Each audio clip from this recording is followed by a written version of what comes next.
Podcast Satu Suro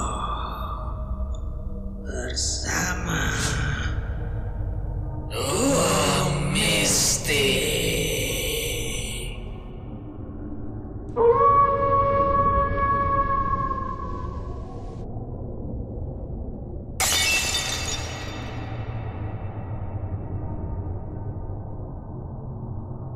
Halo, selamat malam. Kali ini di channel Satu Suro saya mau berbagi sedikit pengalaman pribadi saya. Malam itu saya terbangun dari tidur karena haus. Dan kebetulan dispenser saya ada di ruang samping rumah. Nah, di ruang samping ini dulunya bekas dapur ya, dan ada pintu kasa yang bisa melihat keluar ke arah carport dan jalan depan rumah. Nah, di saat saya mengambil air minum, tiba-tiba saya melihat ada sosok putih berbaju putih gitu, rambutnya panjang dan mukanya nggak tahu ya mukanya seperti apa karena ketutup rambut. Sosok itu hanya berdiri aja di situ, diam gitu.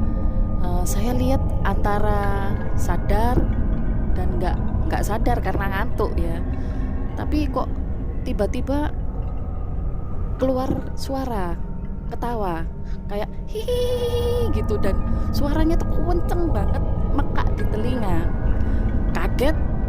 Kaget campur takut, akhirnya buru-buru masuk kamar. Nah, begitu saya sudah di kamar, suaranya masih terdengar jelas dan kenceng banget. Dan anehnya suami dan anak-anak saya ini kok nggak kedengeran dan tetap aja tidur gitu. Semakin panik, akhirnya saya baca doa seingat saya ya. Namanya orang panik kan baca doanya ya, apa yang diingat itu yang diucapkan.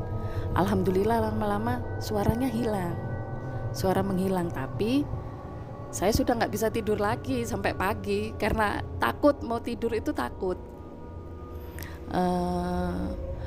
Memang di depan rumah saya ini ada pohon mangga, tepat di luar pagar rumah ada pohon mangga besar gitu, dan gak ada lampunya, jadi lumayan gelap.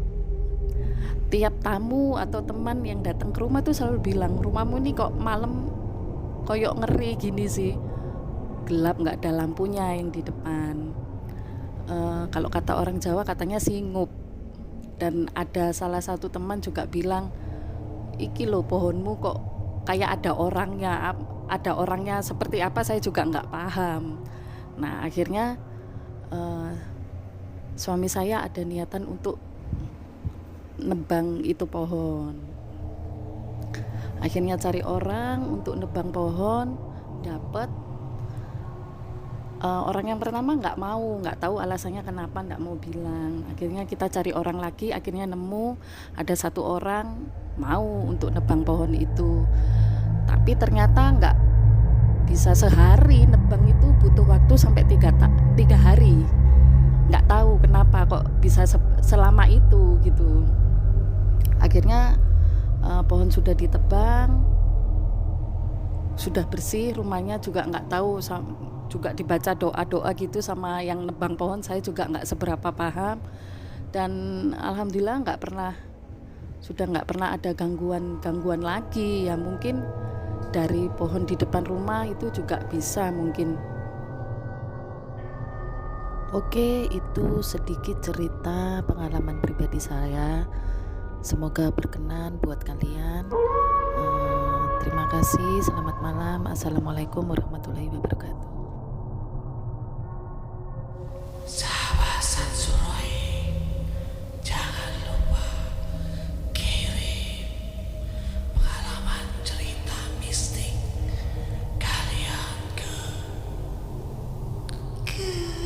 email satsuroi@gmail.com.